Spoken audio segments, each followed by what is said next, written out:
morning. Boys dzamudzamuka naye vana kumukire. Kukunorara. Kumukire vana. Ende munogara bedroom. Chami, ine ndikuda kutanga live ka. Imsoro pisa kani. Ndanchinguma usiku wese I was just drinking Paracet. It's just bubbling, you know. Kuda zvedu mucheno askana but you know what it is. So I'm just, you know, andina kurara zvangu ndakasunga because zvakanyikwa nemvura ka. So good morning people, good morning lovies. Zvakanyikwa zvinongoitwa express my braids. Akanyikwa mvura inopisa. So she advised me kuti zvisasungane, keep them like this for the whole night. Uchingo blower, uchingo isa mafuta, uchi blower, uchiisa mafuta, uchi blower, uchiisa mafuta. So I've been doing that the whole night. So kurwadza zvisati zvapera kurwadza, you can see kuti man nengi iguma rangu, guma rakato rikuti tai.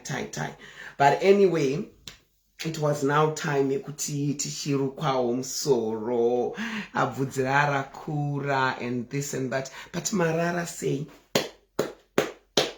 Marara say, how is your Saturday? Nezuro ndakaswera ndichirukwa ndichifambira zvemusoro. So ndakatozopiwa update na kamuchacha nezo chinzi ko Tate inda kusangomirawo neni, you know papa chitenderera nyaya dzemachats ende papa zobuda zvemasamonzi here muri asamonwa asamonwa na lawyer waTinashe ku America kunzi akasa deleta mapost like ndotoshamisika kuti anodeleta mapost because muraka uya achiita live papage pangu. So kana anga ari masamonzi ari kufana kutumirwa, anga achifana kutumirwa inini kuti can you please take that handitangike manje. No, especially kana ndakamira netsvimbo dzangu natwidza handitangike, handizi munhu anotanga. Ndikutoshaya kuti mura anotumirwa masamonzi pakai. The story which says Mandela, good morning manangu, gara pasi, chigara pana mama. Mandela nda kugara pasi ito ndimugadzire pekugara. Kama manangu, yo gara. Mina ndigadzire Mandela, munomuziva Mandela abve pana mai vake. Chamina Bruce vanogona kugara. Chigara padhuze na mama. Chigara. Say good morning to the people, my love. Say good morning. You want to say good morning to the people? Hi boys, are you happy mommy is back? I'm back manangu. Don't say kubasa next week. Kubasa next week ndombo shanda. It's time to wake munoziva kuti mama wakatorerwa imba, mama wakatorerwa ma kitchen yanga va renovata. So we are at that season of rebuilding. So I have to work. But you've been, yes, Bubu. Good morning. Good morning. I was drinking red wine last night. So if I'm starting the Barbara started appear. So you know this voice. Are you happy mommy's back? Hey Dila. Hello. I love you. Good morning, Facebook family. Huh? Good morning. Good boys. Good boys. My man. And just look by 11ish. These are my boys. These are my babies. You can see them. But bedroom. Kana ngozodarika ndimuke zvangu ndimbotaura namukasi ndichimbonzwa nyaya dzakamuchacha ienda kumufonera. I hope fairly ana kubuda kana kuti ana kurara. We want to hear because kana iri nyaya taking down yemasamonzi ndini kufana kurisiva masamonzi kuti dear Delicious, the live you did on this certain date has exposed Tinashe Maposa. Not kuti Felicitas anouya kwandira achi take down. You know me, I don't take down my lives unless ndaashumba yatafadzwa iya yemutwini wangu ndo yandakaita take down. Because my mother, it's not good for your mother to beg to you. I don't want to have that burden. My rangwano, she did beg. No, I don't like that. But this issue, you know, I love it when I speak English. This issue, it was a breaking story. Garaipa sana. Ndela, sit down. Chan, don't vare. No garabas. Go sit down, manong. Go sit down. So this issue was a breaking story. People had to hear because paingo famba one narrative.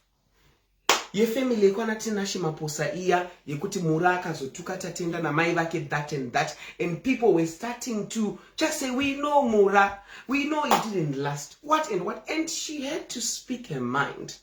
So are we then concluding kuti kana marriage ya parara one person should talk Tinashe ndiye akatanga. Who gave me the my voice notes ngi Maposa family chat? It's Maposa family. They wanted me to let it out. And Felicitas came to me and I was on a live wanting to dish out my voice notes amakazo play one Simba Chikanza I. No and I could dish out. And I stopped and I chose to hear Felicitas' side. Because I know Felicitas better than Tinashe Maposa. I know Kamchacha better because we work here on social media. She's a socialite. I'm a socialite. And I know her better. Oh God. I'm speaking in English. In that's my braids. That's kind of one of my braids. You know, English kind of go popper. So that's my feeling. But I want to ask about the sermons. Could Felicitas Akans say which content? My content or her content?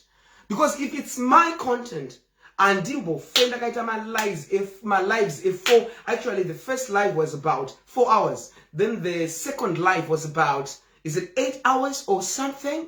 And I'm just gonna delete that because of this fucking Madodi guy, Gwembe guy. Who is he anyway?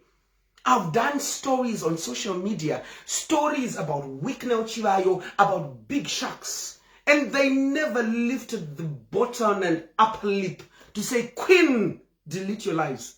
So I don't know with my summons. Let me call Kamchachi. Kaspika or speaker on that, but iPhone and Ziotinda. But let me just call her and say, good morning, Sawira. Sorry about yesterday. I was busy. Looking good, Tete. Thank you. And I don't know. I'm visage me so she's so sad. I don't know. Like one mkadzie. She's talented zvake anononga but zvinenge zvichipisa semunhu akadi semunhu akaruka zvinyowani but zvinenge zvichipisa but I needed it semunhu akuendawo kubasa so unombodawo kungoti kasalari kanopinda kaikaya omboisawo kamari kekurukwa musoro so that paunoenda kubasa uchichengeta chembere dziya vanhu vanoti uyu anotigeza akachena unoza zvinongowedzerwa mamax kubasa so because toda kuchengetedza basa you know so uyu anotigeza akachena uyu anotibikira tea ndo zvateichiita izvo tobika tea tovapa mapiritsi avanofana kumwa you know it's just like a nurse aid sort of but nurse aid I think riri pamusoro it's a personal assistant because takati nurse aid handina kuenda kuchikoro chekunodzidzira kupa vanhu mapiritsi okubaya ma-injections but it's something like below a nurse aid. Saka ndo zvandei ndichiita nditori kubasa kana mandiona paipai ndichitenderera ndichikwira ndege ndichidi vanenge vachienda kumavacation varungu ivavo but aiwa ndoda kuenda natate Licious ndoda kuenda natate Licious so that anenge achinondibikira tea kana kuti anonondibvisa mapampa you know varungu vekuno kutotobvisa mapampa chichi but we are making money than kungoswera ndakangogara ndichingoti nhamo yangu now takatosiya zvekumapurazi zviya we moved on and I don't even have time for because ndakanzwa Richard aiti ada kuenda kustorage andinoziva kuti ndina kutorerwa property masofa chichi zviri kustorage but time yangu yekutora zvinhu izvo zvakaexpire saka ndakafonerwa nechronofogden zvikanzi Richard ari kuda kuenda ikoko kuti anotsvaga zvinhu zvake zvaakasiya 2018 so I said respectfully I decline asi in chronofogden makazopa decision yekuti Richard ari kuenda by force by fire I cannot denounce you but my stand is Richard akandisiya 2018 mumba muya akasiya zvinhu zvake zvokuti dai aida kudzoka dai akauya between 2018 ko akazodzokere 2022 ndazotorerwa imba akuzoda ndoda unoenda through zvinhu zvatate Licious ndikutsvaga zvinhu zvangu ndakangoti no so I don't know what will they decide but anyway it's in the past I have moved on and I'm grateful to God I'm grateful to the prayers you gave me I would have lost my mind. You know it was not easy for me. I'm sorry mambondona njichema ini. Ndakachema katu. Pandakaruza imba. Nepandakarowerwa mutuvini wangu kechitu. I'm not that person who cries easily. But I've learned something in life. My dear Tate Licious. My dear Baba Tanya. Work for your things. Chezi yarako achife chakawaya chitorwa nemunhu achiti ndichangu. Work for your things. The same with Feli. She has worked as off. Mari dzese dziya dzadziri dzekuhama kwaFeli and she need her money back. It's not kuti kamuchacha ane mental issue munhu anoda mari yake. Can we just give her the sanity of saying, yes, she deserves her money back? Feli can be Feli, but she needs her money. You know, hey, before I started this live, I created this page personally, not kuti ndiuye kuzo surwa kana kuzopiwa fatherhood or motherhood. I joined this social media to entertain you. Of course, 1 or 2 times where I'm going astray, queen mungadai madai. But I wouldn't want every day of my life. It's not about that. Those are moving Felicitas as we speak. My lives are going to I don't like loveness. You know, I've never liked her. Felicitas. Felicitas are hapo pa live e. Murikutsudza Felicitas ari kupi. Kochimu edaika pa live. Because it's really pointless to do a live show and you let people call in. I'm a social worker. I'll be graduating by the grace of God. I'm graduating next year in August for my bachelor's in social work. You cannot talk about the situation when the primary person of the matter is not available. Amutsure munu asipo. Have guts we loveness not ntaura na Felicitas. Chidedza ka Feli. Ndokumbira kuti uye pa show yangu. I want people to call in. And you know how it will end. Felicitas haazi munhu wekungomudza ngoti Felicitas wakapaparika, Felicitas wakadai. It will not end well. So it's now for vanhu vakafunda. Vanobva vati, but this lady anonzi Loveness has been doing live shows after live shows. Achi udza vanhu kuti fonai and ari kuprovoka vanhu. Because vanhu vari kumva kuti kuna Loveness, oh, you're not biased. Oh, we love your platform. We love chikuva chako. It's very biased because Mura is not there. Takunyasotaura on an intellectual level. Haunditsure ndisipo. Haundigarire daro ndisipo. Unless I'm there, then things might change. Might. Not saying to chanduza no terera. No, ndiri munhu mukuru. Even my mother, there are some certain. Poster chat here na mai vangu. Tatenda chimbo nditererawo. There are issues na mai vangu yekuti ndinoti no. Ndinoti no. There are issues na ashumba veve. Ndinoti no. For example, mwana wangu Tanya. Ndakati ashumba. Tanya wafakaro. Whether nemi kana nehama dzenyu. There are issues I said no to my mother. Because now I am in Europe. And we have learned through the social welfare of Europe in Sweden and through my studies in social work kuti mwana akakura achirohwa ano damage ka mental system. Sometimes munondoona ndine hasha dzisingati makambona ndikadenwa. Ndopupa zviya. Makuriro andakaita ndairohwa. Ndakarepwa. Kuzoita HIV andinoimba yandinoisa pamusoro nje ndakarepwa nehama yangu. And I never had that kind of, kuti mwana chichichi. I never had it. Vamwe blame ukutani kutongo ini hunhu chikadzi wainetsa chino, all I understand. But I never felt that love kuti ndiri mwana ndinoda rudo. I never. So I have a son now. And my son must have a better life than me in mbereko wake. So I sat down with my mother ndakati, yes, Tanya chiro akanzaita musikanzwa kwandiri baba wake. I know how to speak with my son. Because unoziva kuti ukarua mwana akabonzwa. Kunze uku kune vanhu vasinga for example vanhu vemaraini, mwana wangu anogara kubudiro tu kana asiri kuchikoro. Pamwe kumaraini ikoko mwana yeye haasi vekumaraini vari kutaura nemwana, havasi kumurova, havasi kumushaudha. Mwana anopesera kuti kunze ndo kune rudo instead of mumba. So anenge akuteerera vanhu vekunze more than vemumba, because mumba mwana akugara achishungurudzwa. You understand? So I sat with my mother down ndakati no ashumba. I know my mother was born in 1959. So she grew up in a different generation. So I'm really appreciative of how she brought me up. Mind you, she was a single mother. Baba wangu wanga wavasiya vaendo kunitoswa ku UK.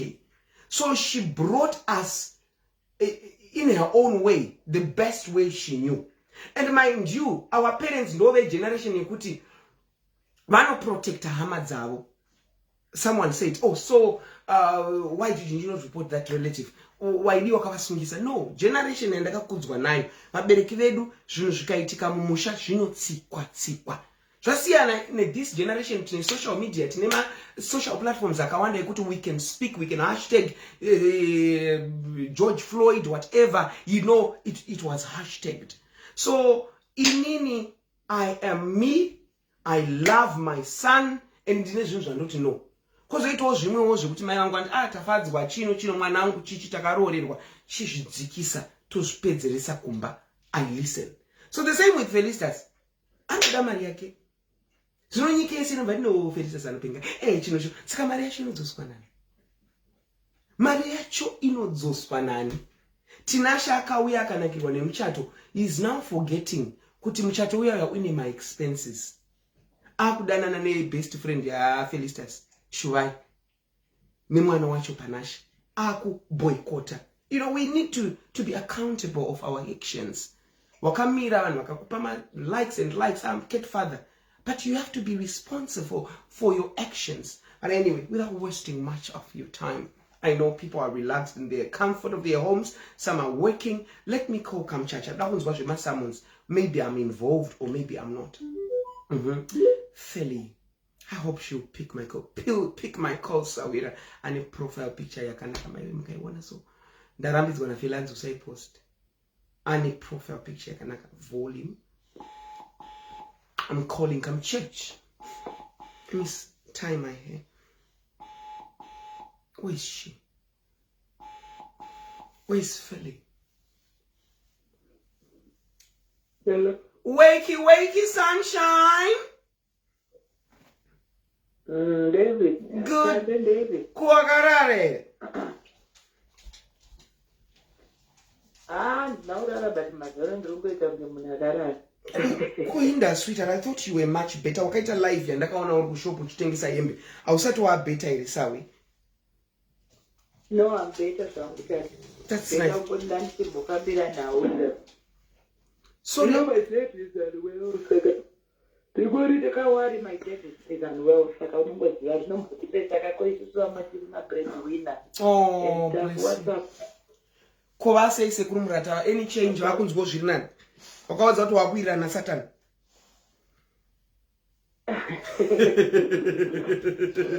Chamina ungara kasika nai.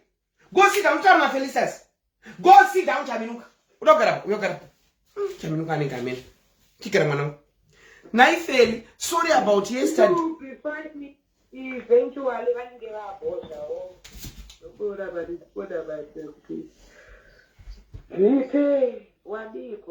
Did you sorry about yesterday, my love? Ndaimborukwa msoro ka wakaona ironda karukwa msoro. Uri papi wagezere ndise video kuone hairstyle some. I'm a mess, and I can born up on and the body come back like I said, my dad is a wrong,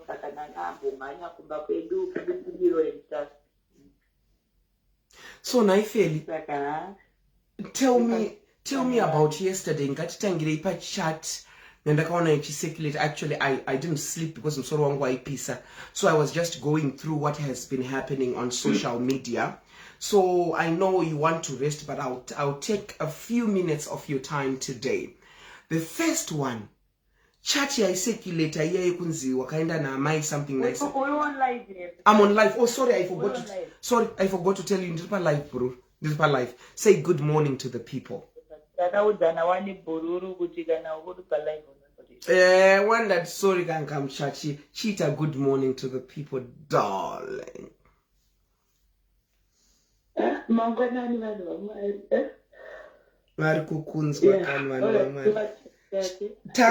Tangane chat yandakaona yakaburitswa na pane chat yakaburitswa na Tinashe Maposa iri kucirculate about kuti wangwaenda na mai here or something na mai president na mai first lady somewhere. Tell us about that chat. It has been circulating. Na mai kupi? Hameno zvakabuda zvikuti wangwaenda na mai here kana ndezvemusangano here or whatever, but it was related kuna mai Mnangagwa kunzi feli anga achitotsvagwa chichi, something like that. I didn't, but it was all about this musangano thing. Waamunhu wemusangano here fe. Aya, iyo musangano vidai wachindibhadhara ndanika ndongonzi musangano. Ichatiyoka, I think I was in America. Ndakaiona ndakaiforwardwa nasomeone achiti yabudiswa ameno kwachikanza kwaari kuendesa zvinhu. Uri kuona chate kuti munhu aramba achimuendesa zvinhu yet ari kurwira kuti ndisataure. Apa ndiri kuedza kwacho kunyarara but he keeps poking me. Chatiyo ndakaenda kuAmerica then pane imwe time yandakamboenda mai pavaifamba kumaruzevha vaita zvekuklinza madzimai achiklinwa chibereko for free vaifamba nezvimatrakiso zvaisukwa madzimai zvibereko, and I went there ndikacover on my platform like it had nothing to do nemusangano. Ndobva vatonditi amaititi munofarira charity because remember vane charity yavo iya, kati munofarira zvecharity sereka amaiti toda kuti mumbokava zvatinoita zvakanaka. Ndikatoti aiwa inini handi mune zvecharity zvekubatsira ndinotoda because that's my passion, but zvekuzonoti ndiri wemusangano handidi, but anything to do with charity count me in. Saka ndakaenda kuAmerica mazuva iwaya ndakadaidzwa naTinashe ndobva ndazotextirwa kupresident office achiti amaiti tiri kukudai kunoku vaida kuenda kwakafidzwa ndichakuratidza post yacho kwakafidzwa madzimai nevana nenherera tikuda coverage vaida kutoti ndiite live yekuti zvibude kuti amai vabatsira vadi ndobva ndati hatisi kukuwanai pafone page because main direct call yakaitisaite papakuita mawhatsapp kokuza whatsapp kuti ndandisiri paromeni. Ndobva ndatoti ndaenda kuAmerica, I'm sorry handina kuzoda kuupdate kodaivaupdate reiko handiyashandireka ndakangozviendera kakuAmerica kuno zikanzi umange ndatichokudai ndikati handi kuAmerica mbva watoti alright achitondidira izvozvo because I think bechatinotozotaura futi kumaendi kwayo kuti amai vangu vasaunopa nherera neshirikazi kudiwe vangu vachida coverage yelife. Ndobva saka musiwo message yakasvika itingi ndiri mumba maTinashe ari kubasa ndobva ndatozvoti ona ndachipinda mumaproblems. Ndakangoenda handina kuzoziva kuti vati vanhu vachada kuramba vachishanda nini because panyaya yekusukwa kwezvibereko ndakatombopa switch rekandigotsvaga vhidhiyo yachona paisukwa vanhu zvibereko chiti inini ndorarama neutachiona because ndakaenda ndichiti madzimai anotya kubuda pachena paitarwa zveurwere zvemasiki ndikati inini ndiri mudzimai ari kurarama neutachiona hweHIV and handinyari about it. I drink my pills, I take my meds, I am a free spirit. Saka iwe mudzimai usanyari kubuda pachena now even kusukwa chibereko akutyise because vakadzi vamwe vanotyara. Ndicho encourage sukwai zvibereko tinoita masiki varume vamwe vachitizadza even vamai vakatoseka pasiki yacho because ndakatotaura muchikreka majokes because pamba nemadzimai emuvillage imomo akadzara. Ndikati inini ndiri kufara nhasi because handina upenyu hwangu open book. Iwe munhukadzi itawo upenyu hwako huve open book pautano hwako, usanyare machechi, usanyare muvanhu. Saka that speech yakafadza amai vakati ava mai ava vanoencourage vanhu vanoti munhukadzi haashinge. Saka ndozvavaingondira kuti uyai zvetakunopa nherera, uyai mumotivate muite empowerment yenyu iya mutore futi life. Ndobva ndatomuudza ndikati nanchidiwawo kubhadha handina kuupdata kuti ndakuenda kuAmerica because I didn't see it very important. Saka ndakazoona chakutenderera chinzi muzani ofunga kuti naiwe tati zani ineite kuita nekunyengwa kwandakaitwa naTinashe, zani ineite kuita nezvekuitika panguva dzino. How do you just relate everything to Zanu? Pay the money you took. Don't involve Zanu in you asking for money behind my back from people. You know? And ndosakaona tateka as much as ndiri kuda kunyarara ndosaka ndataiwa vanhu mune mabits and pieces muri kupatanidza zvinhu zvamusiri kuziva. Nyaya iyi ndichauya nayo, remember pane marecords nemarecordings nemahappenings nezvakaitika zvese zvitori on record zvekuti kungoplay ncheta alive iyo handinoda kumbotaura zvakawanda, ndoda kungoplay ari marecordings nongoti iyi recording yemusi wa2 August, iyi recording yemusi wa2 November, so that vanhu vanonzwisisa because ndikataura ndega mazuva ano vanhu vangonditi anonyeba anodii akazonyeba akaita muchato akapoteredza muchato aiwa. People don't know anything. I am going to come out. Inga ndakataura kuti the day of the truth will come, the judgment day will come. Inongoisa mavoice note because remember kaTinashe handiti murume wangu wandaitaura naye. Handiti vanhu vakakwereta vanhu vangu vaitaura naye. Handiti paakakwereta zvese vairekodha ndakava navo. So vanhu vese everybody is going to throw in zvakaitika nematransactions nemaitikiro. Zvinonetsa kukonvinza vanhu nemuromo mazuva ano. Iwo unongoti zvaari kuita izvozvo mavoice note. Ini nditori nawo akawandisa tati. Vese vakakwereta nenguva nepaikombera kuti ndichaunza tina kumavoice note acho. Achatangoda kutora bhodha ekungoti aiwa achauya bhisi. Unoziva kuti munhu unosungirira wega rekuti izvozvi nditukwe tati. Ndidzi amaititi vanopenga because vanhu vari kubhiliva zviri pasurface. Pane zviri pasi zvandaiprotecta. Saka ndichazviudza kuti vanhu vazondoti aizvi ingawani ava mai havana kukwana but uyu akangofananawo namai vacho kusakwana yatori mo ona. Saka ndakati nguva yacho ichauya ndofuma ndakambotaura papa nchiti I will come. As much as people are saying usauye just keep quiet, no, sometimes unogona kutorovererwa pamuchinjikwa. At the end of the day the truth needs to be said. Ini ndine marecord, ndine zvinhu zvine proof with receipts and audios and voice notes, even paikumbirwa dzimari, even pavaizomuisira mamessage akiti Tinashe mari yedu waitomunzwa wachiresponda muchatomunzwa nekuti maaudio acharipo anti zvakapresa achinyeba achidini. Saka hatidi kuwandojaja nyaya. Ndosaka ndasoona ndanyora post I was feeling very heavy. Ndikati guys ndoda kuapologize kune vanoti kana ndazouya ndakupenga unoona tate ndiri munhu anotsamba. Ende kana ndatsamba ndokugona kuti I'm gonna kill you like zvaari kutaura izvi. But have I killed anybody? Timbozvibvunza. I've said so many times I will kill you kune vanhu. I'm going to kill dakukumamisa. Ndiudzei one akambomaniswa namaititi. Ndiudzei one akambourayiwa namaititi. Dai ndaiuraya munofunga kuti evidence angadai ari mpenyu here. Ndakutanga neari padhuze. Dai ndaiuraya Stereki, do you think this evidence will be alive? Nezvaanondiita chero handisonzi ndiri untouchable, ndiri zani ndiri untouchable. Co-evidence zvandakamitira kana peace order chaiyo yekumutemo inga anongouya wani achindibrutaliza even pamusoro pepeace order. Isejo kuti mumudzi kuti iyo akatorwa peace order nyarara haasi kunyarara tatu. Ndakati alright ndiri wezanzi rega ndiregedze zvezanzi rega ndiende kucentral. Ndakanoripota kunoripotwa nerudhende rwese but still evidence anouya every day achindibhesha. Anotoita override peace order yakamuti don't talk about your Felicitas. Court yakatomudza don't talk about amaititi. But asikuye akuedza kutaura kuti law haina basa kwaari. But kana asungwa atanga kuti zanu dedeizewa zanu but pasitanga nazanu wachikora mutemo chete simple. But anouya odhaivheta. Saka everything now I do zvinochinjurudzwa kuiswa muzanu kuti zviipiswe both people hate zanu. And they know chero chino chiri innocent chikanzi chine zanu. Vanobva vati nyaya isina basa. But nyaya yangu naTinashe haiziye zanu. Inyaya vanhu tu vakanyengana, vakadanana, nema-fake promises, pakava nema-lies, pakava all this. Ikonezva akatumira, akatumira masamons chati. Ndine masamons ari padhuze rese. And akatumirwa hanzi from Gurira. We want you to shut up. How do I shut up? When you are going on Simbatikasande? How do I shut up? When you are going to Tete? How do I shut up? When you are putting voice notes? You were quiet, that's How true. do I shut up? Yeah,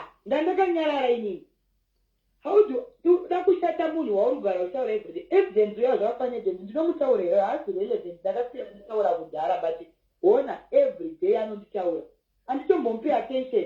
Zvakafanira uyo anonzi Patricia Jack ari kunditaura everyday muri kuona handisi kumutaura. Ndichazongobuda ndonomusungisa muchaona vanhu vakuya vachitizana but handimukati everyday ari kunditaura. Ikone zvanga kunyeba kuti ndaidopoisena madhamboti Tatelisha zvine musoro ndaimupoisena ndiri pai hazvina musoro she's painting my name. Ndazosimuka every time I act vanhu vanorwadziwa neact yandaita. Vanhu vandangoti ndingonyarara, vanhu vachindimamira, vanhu vachinditrola. Ndikapindura uri kuziva zvaari kutaura akutuka murume kuti gwembe but muri kurealize kuti murume uyu ndiye akanga andisa mukanwa meshumu, ndiye akanga andisa mukanwa mataTinashe wekuti taTinashe. You're sure that day, Feli, let me hold you there. The same man ataka hondo. Feli. Ndakumupindura ndichitaura. Feli, yeah, ndati that day wakafemerwa nemudzimu yako naMwari wako, that day I was going to be on my 1,000,000% to let the story. Ameno chakaita utundifonere. And mind you, I was not speaking with Felicitas. I think you know Felicitas. I posto zvakachindi nyomba ini ndichiposto zvangu ndichimunyomba. You know, we were not on good terms. But that day, the God he praised intervened. It was a spiritual, divine intervention here. Because ndandiri ready. The first audio yanga 36 minutes. I was ready to, you know me when I do my things. But anyway, now I'm on your side. I had to intervene. Can you stop? Even here, Queen Boss, I'm here about Aka blogger. Do you know he is not blocked? They are a monobukuru. And yes, I bring the linen. But this time, the Akatanga, Kuya, ne, the linen yach. Okay? Yes, I can hear you, my love. I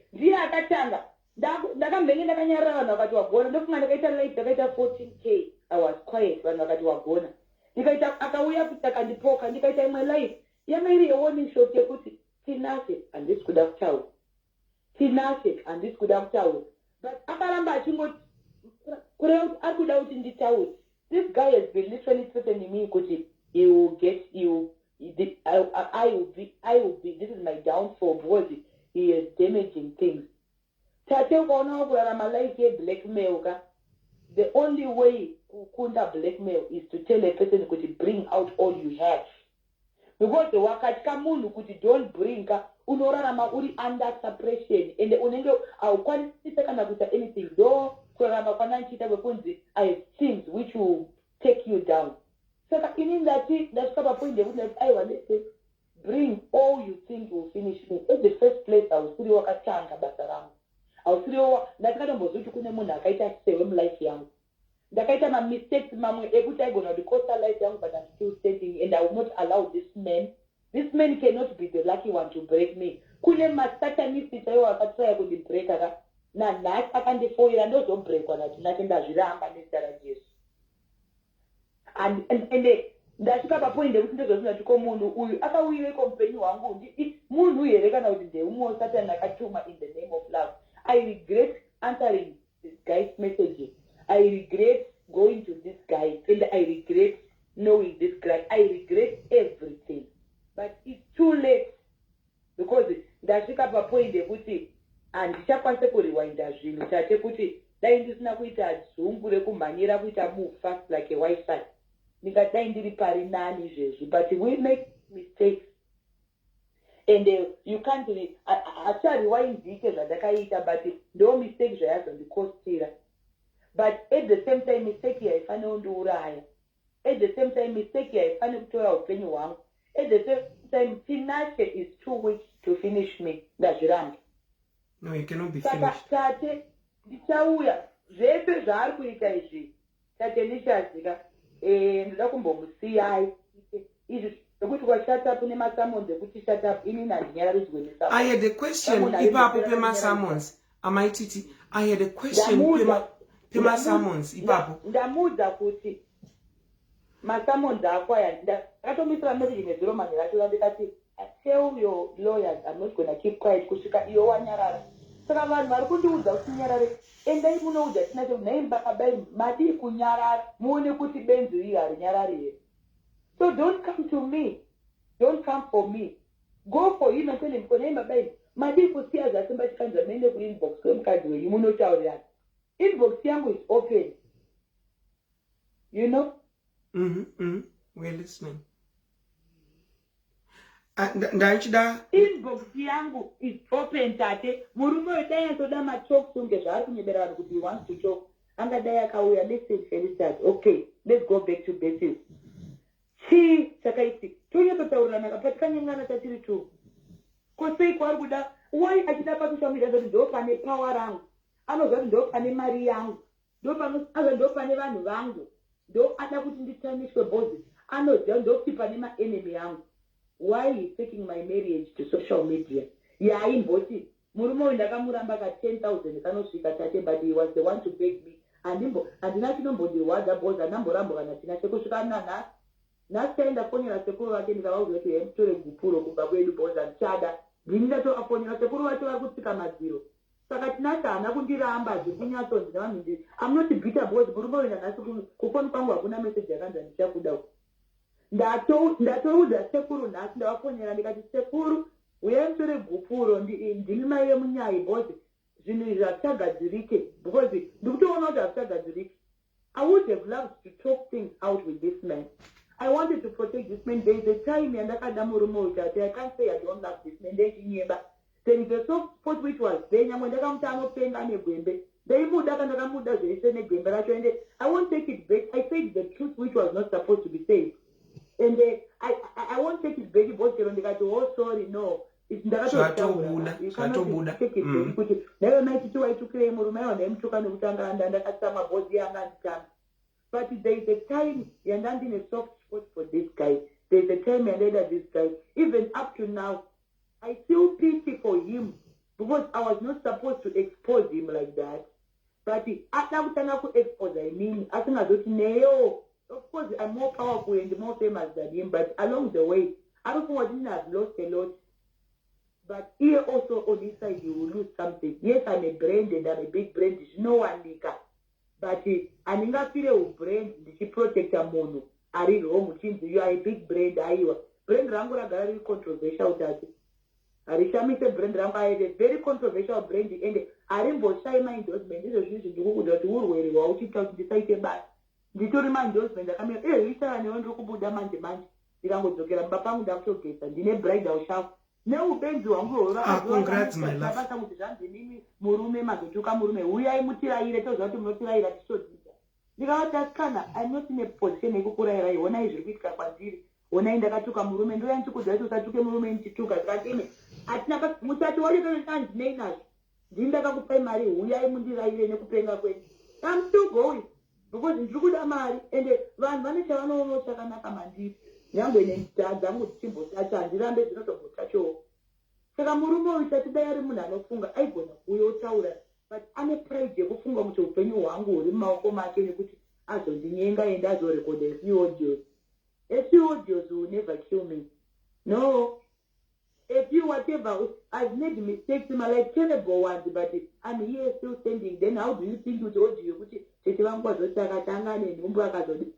are silly things that can be forgotten in time, but things happen different shifts, different days, every day. And number what do not natural will be some audio and those out can next month to go and was name. But what have you done? Dai aiposhesa muchacho izvo zvinongoratidza kuti haana chaakaisa bhozi muchacho uyuka. Dai anga akanyatsobuda dikita rake murume uyu ainzwa kurwadza kwemari yandakabudisa nekuda kwenhema dzake kwete dzangu. Dai aikoshesa marriage angadai asinoka indakaikoshesa saka ndainyarara ndichiprotecta because it's one of the most expensive marriages I have ever been and ndandichiitreasure because yakatora investment yangu yeupenyu. Yeah, you're 50,000 and mari dzatete chichi. Yeah, this marriage yakandikostera zvekuti ndandida kuiprotecta and ndachida kuichiva but unfortunately haizi yangu it's okay. It will pass. Mari ndowana imwe Tate ndatotanga ndizvo zvindikwenda kubasa nhasi ndikwenda kubasa mangwana ndikwenda kubasa ndiri kumashure nemapayments and all that but it's okay. Zvichanaka ini ndagara ndiri munhu anohasai always ndizvona ndiri kushoponga ona nditengesa madhenda angu ndakatobva ikoko ndine kamari. It's okay. We fall and we rise. But murume uyu won't be the one to take it down Tate. Ndazviramba hangu.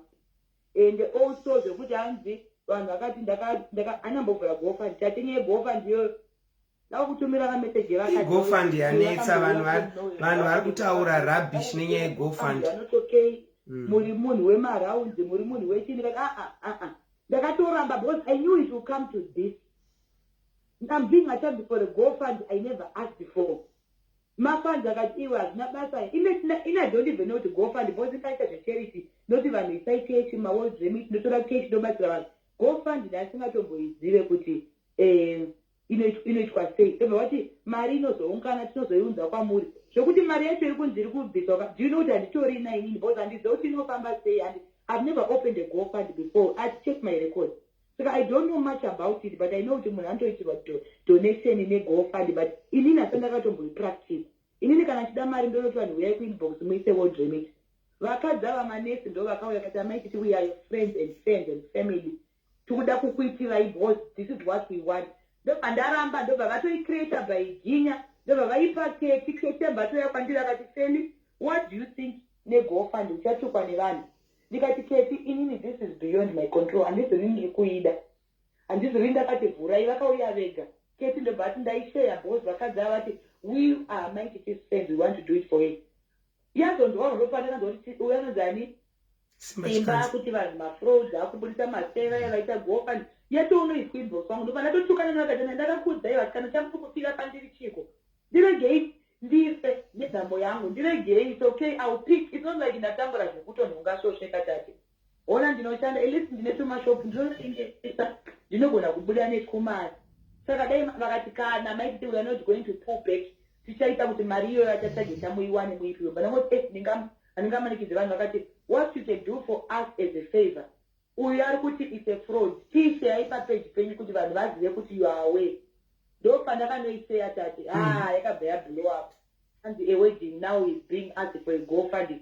Muchato wakabhadharwa zvikwereti zvose zvikapera because ndakabudisa mari.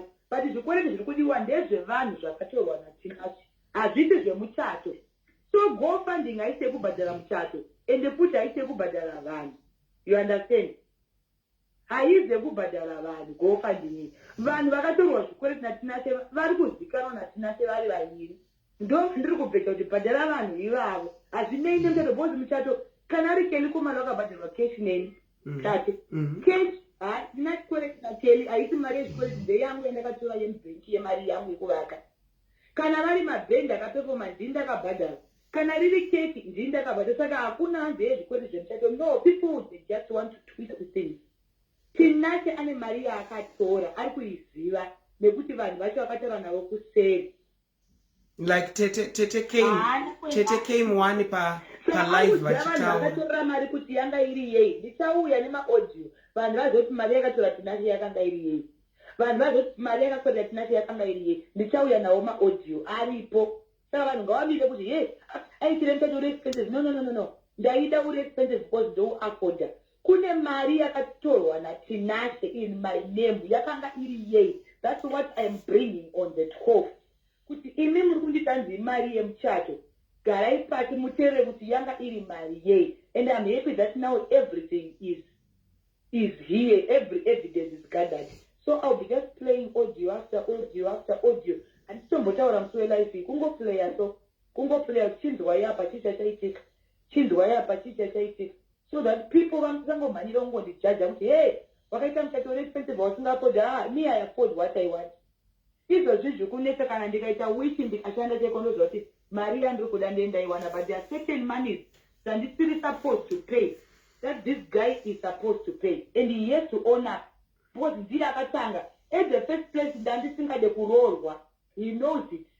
Akaisa pressure akakumanikidza akaisa pressure kuti yeah, ndinayo proof yekuti akandiisa pressure because mune machacha aitoudza kuti Tete Felicitas doesn't love me because he knew kuti somehow ndine mafeelings mashoma paari because of his narcissistic behavior. Mangwana ndomukanisa kunge ndomuda, mangwana handichamudi. Ndo zvandaitawo because ndandaneta naye. Saka somehow aitozati amai ava vatipa tu zvokuti losing him to me is not a loss, honestly. But losing my money and people's money is a loss. I'm not bothered about losing Tinashe, Tate, not even. Ndina kana because ndandiri 50-50 naTinashe. My feelings are imudo semunhu. And it was more of a concern because I was concerned about this guy. Chachaudo. He's got lots of issues. Zvinoda attention. Ina ndidzi perfect. Neniwo nditoriwo nema-issues and attention. But that guy needs attention. Chaiyo, he is serious. And I was there for him as a person anombobatsira vanhu. Ndakavepo mubatsiri wake, but akazotondiona semunhu asina kukwana. Saka on this one ngatingobudisei kusakwana kwedu Tete sese hatina kukwana inini handitombo ndakakwana handitori no saka ngatingobudisirane kusakwana kwedu iye ndichibudisa kwake ngatiregedza kuti ndikaze kwake iye abudisa kwangu. Pane nyaya dzakabuda amaititi pane nyaya dzakabuda ndauti muadrese dzandakanzwawo mastreets. Number 1 dzekuti Tinashe ane rape ane case yerape yakamboitika kuAmerica yaanonzi akarepa. Then number 2 Tinashe mushure mekunge maita reach out kune company yacho kuti Tinashe murume uyu my current husband abused me, raped me, and ari kundishungurudza mentally. Iye akambaudza vanhu vekubasa kuti Felicitas is a mental case. Can you address those two issues? Yes.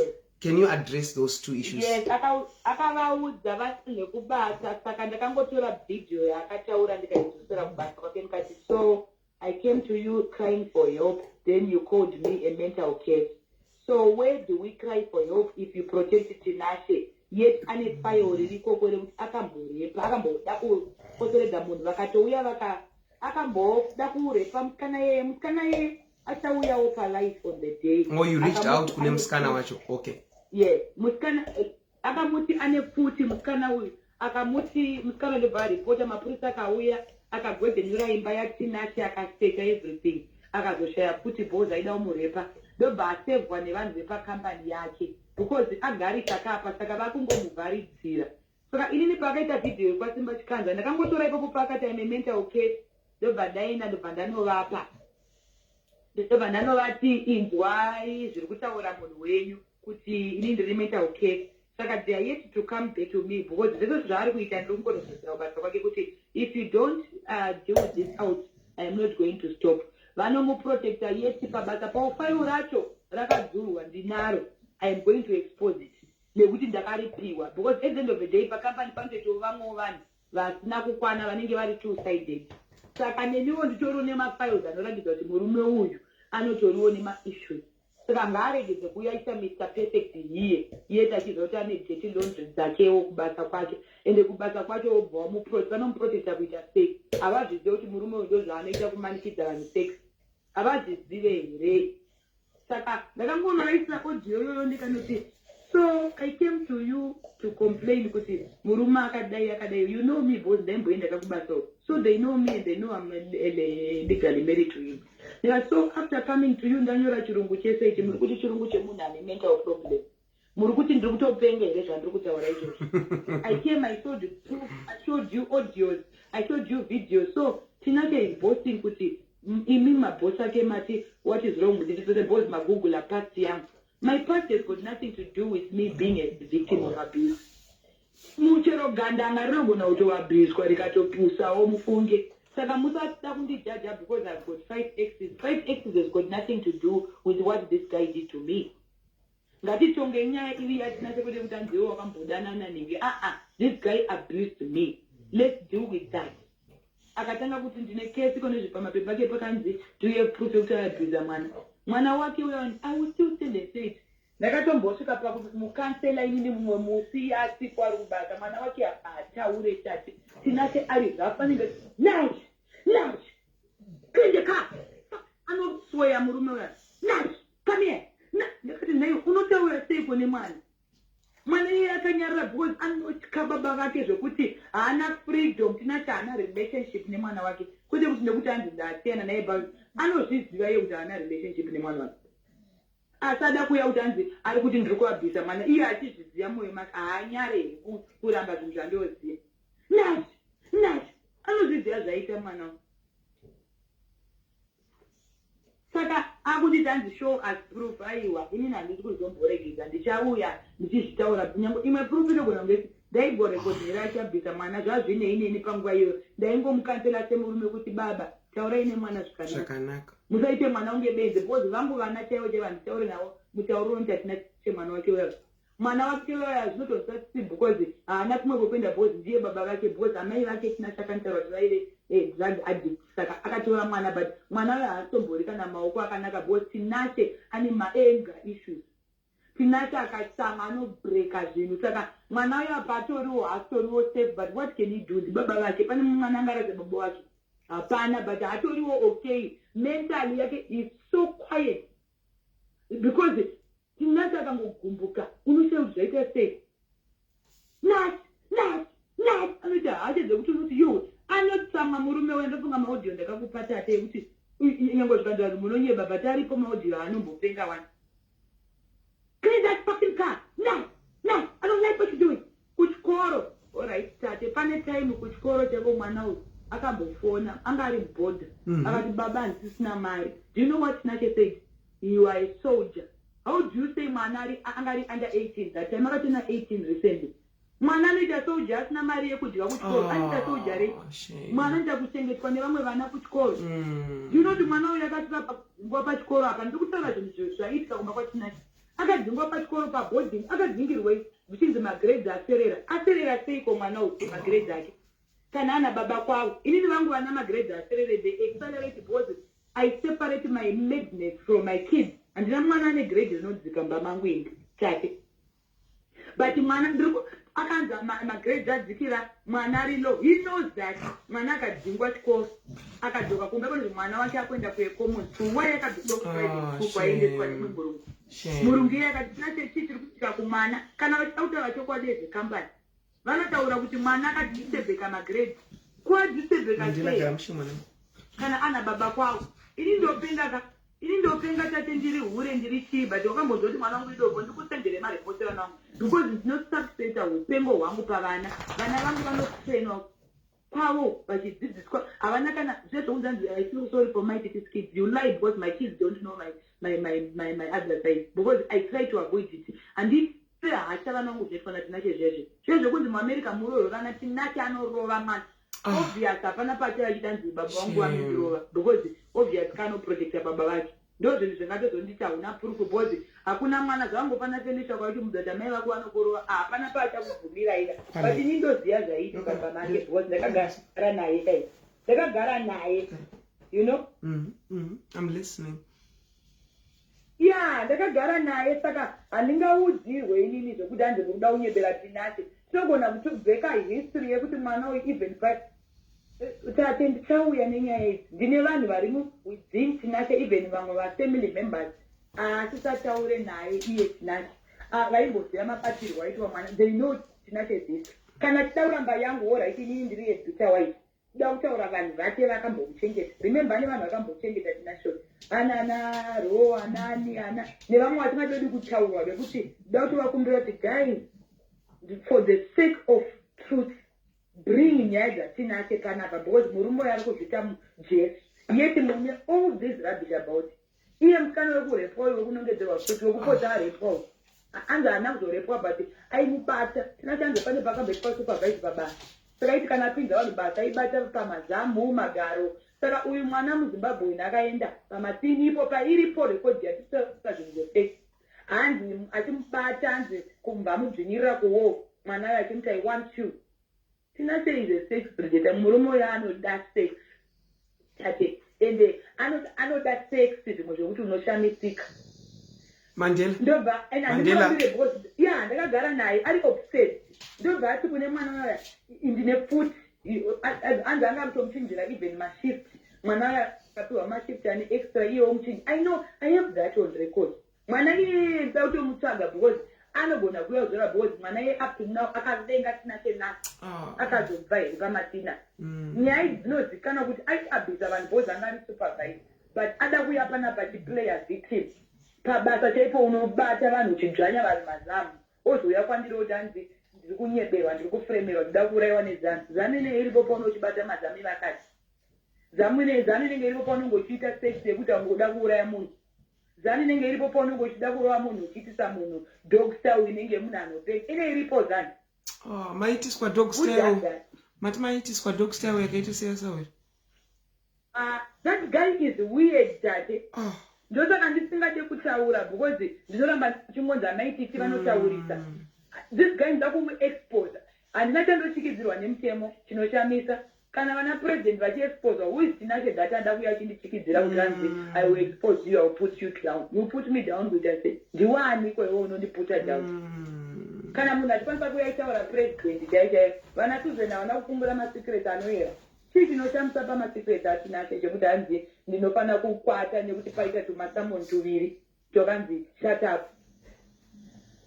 Kune vanhu vari kupurisa nyaya dzinoyera kunze kuti ate dzinotyisa dzinoyera vari kufamba ini ndozoendeswa ndingamwe poison. Ndakabuda zvikuru zvinodarika kutsikidzirwa naTinashe ini tanzi you are exposing too much. Koiwo kana uchiitwa kuexposewa too much koiwo why did you cross the line? Ende ipo pakuzoitisa vanhu don't style kunge uchatsemuka musana, you know, knowing all this and akuya achitaura rubbish. Who does that? Tete. Who does that? Iyo kana kuti ndinyarara simple. Vanhu ngori zvizochiita maititaura mukadzi aiwa ndozvandiri. Nekuti ini ukandiprovoka ndinotaura ndizomborekisa. Ini handisi kumbozombochikidzirwa naTinashe. Tatapi akaita masamonzi mudzei. Ine ndozva kuti akateerera masamonzi ndakamaona but wangu kusvika wanyarara handisi kuzonyarara. Ndichakutaura zvose. Ndichapula out zvose zvauri moito iwo ndozvandiri kuita. Iwe uri kumhanya kutsvaga neinformation to destroy me. Ini ndiri kumhanya neinformation to expose you. And iwe une information yechokwadi futika.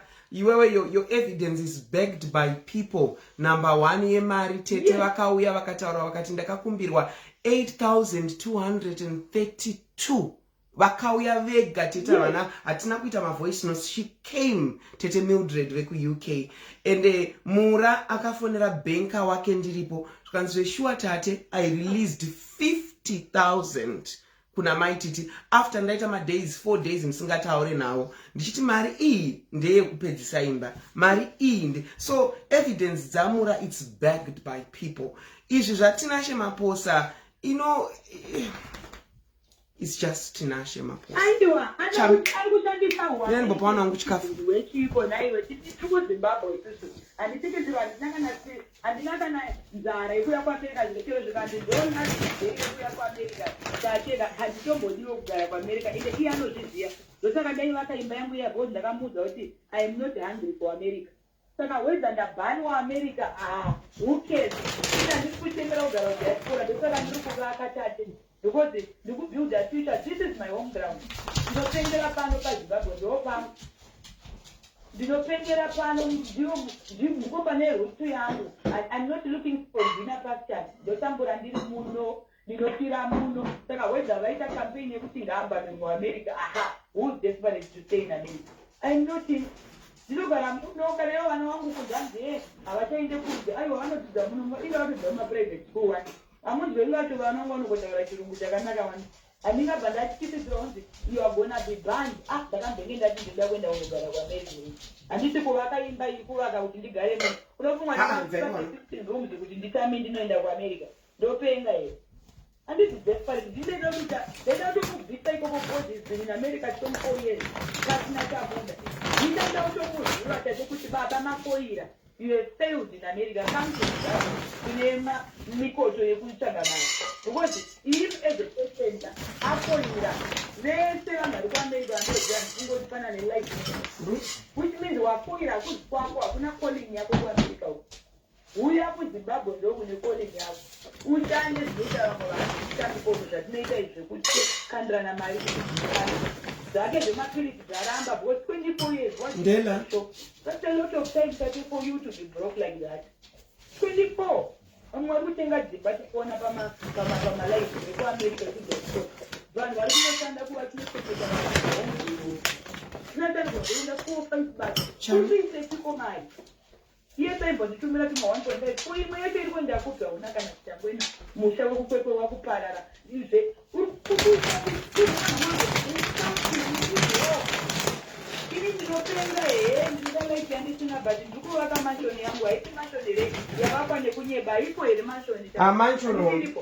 mansion ombe chai. Never mistake, but the mansion younger, it is who come and be an I'm telling Madame Bonham that you need to go down to very well. Who can not the Babadi. Could not have a American. anoenda kupi Tinashe akadzingwa muAmerica? Anoenda kupi? Kunze kuti agare pasi afunde amurume mukuru. 50 is not a joke. Tate murume uya akura zvekuti bvudzi rake rewaitiya rinodai wakatsiripa pa 3 days body rinocheneruka every day. It means you are old. You are grey and old. Anodhaya bvudzi Tinashe. Wakana wana mukadzi ka inini awazi. Idzika chikafu chabuda kwa chikafu chapeni. Pana.